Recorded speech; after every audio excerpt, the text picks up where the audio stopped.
Балыкчы шаарындагы мектептердин биринде 12 декабрь улуттук адабият күнүнө жана Чыңгыз Айтматовдун туулган күнүнө арналган адабий кече өттү. Иш-чарада жазуучунун Ак кеме жана Кылым карытар бир күн чыгармаларынан үзүндү оюндар көрсөтүлүп, окуучулар каармандарды чеберчилик менен аткарышты.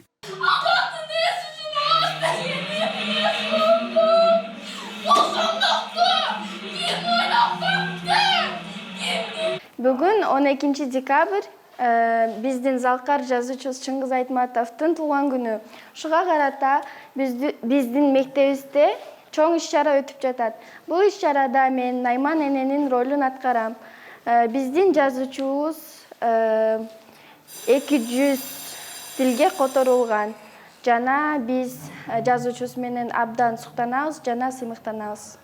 Улуттук адабият күнү кыргыз өкмөтүнүн чечими менен 2011 жылдан бери жыл сайын 12 декабрда белгиленет. Бул күнү адабияттын белгилүү алпы, жаңыча көз караштагы, багыттагы адабий чыгармалар менен улуттук адабиятка кайталангыс бурулуш жасап, кыргыз атын дүйнөгө тааныткан Чыңгыз Айтматовдун туулган күнү жана кыргыз поэзиясын жаңыча багытка алып чыккан, кыргыз адабиятына ат көтөргүс эмгек жасап өз салымын кошкон Алыкул Осмоновдун көз жумган күнү катары белгилүү.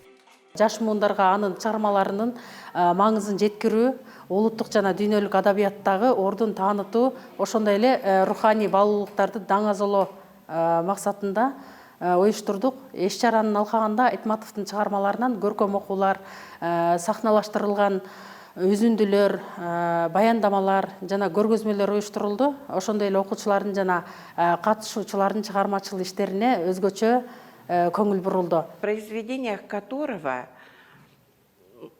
Залкар калемгердин чыгармалары адамды жоопкерчиликке, адамгерчиликке, мекенди сүйүүгө үндөйт. Ошондуктан биздин жааматтын дагы максаты бул балдарды татыктуу тарбиялоо менен бирге алардын мекенчилдик сезимин ойготуп, өз мекенинин мыкты, жараны болуп өсүшүнө өбөлгө түзүү. И, конечно, быть настоящими гражданами нашего Кыргызстана.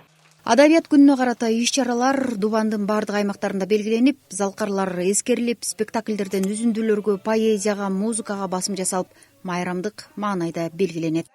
Гүлбарчын Молдоева, Сталбек Саманчиев, Ысык көл жаңылыктары, Балыкчы шаары.